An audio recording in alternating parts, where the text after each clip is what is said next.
हमें हमेशा वो चीज़ें नहीं मिलती जिनकी हम मांग भगवान से कर रहे होते हैं, बल्कि भगवान हमें हमेशा वही चीज़ देते हैं जो उन्हें देना होता है। अच्छा बुरा वो हमेशा अपने मन की करते हैं, है ना।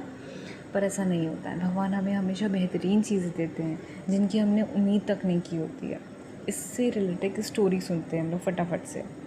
एक राज्य होता है, उसमें एक राजा होता है जो बहुत ही ज़्यादा दयालु होता है, बहुत अच्छा होता है, ईमानदार होता है। वो अपनी प्रजा की बहुत ज़्यादा देख रेख करता है। एक दिन उस राजा के कुत्ते का बटन टूट जाता है। वो अपने मंत्री से बोलता है कि मंत्री जाओ और जाके राज्य में देखो कोई बेहतरीन दर्जी हो तो उसे ले करके आओ जो मेरे कुत्ते का बटन लगा पाए।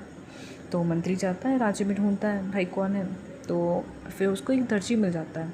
दर्जी को लेकर के वो राज दरबार पहुंचता है। तो दर्जी से राजा बोलते हैं कि क्या तुम मेरे कुत्ते का बटन लगा पाओगे। तो दर्जी बोलता है जी महाराज बिल्कुल लगा पाऊँगा। और वो फटाफट से उनके कुत्ते का बटन लगा देता है। तो राजा बोलते हैं कि इसका मूल्य बताओ। तो मूल्य उसका दर्जी सोचता है कि केवल मात्र 2 रुपये हुए हैं।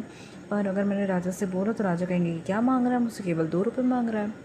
तो दर्जी बोलता है महाराज आपको जो सही लगे, जो उचित लगे आप मुझे वो दे दीजिए, मुझे स्वीकार होगा। अब राजा बोलता है कि अब मैं क्या करूं, मैं इसे कम मूल्य दूंगा तो मुझे प्रजावासी क्या सोचेंगे कि राजा ने कितना कम मूल्य दिया है।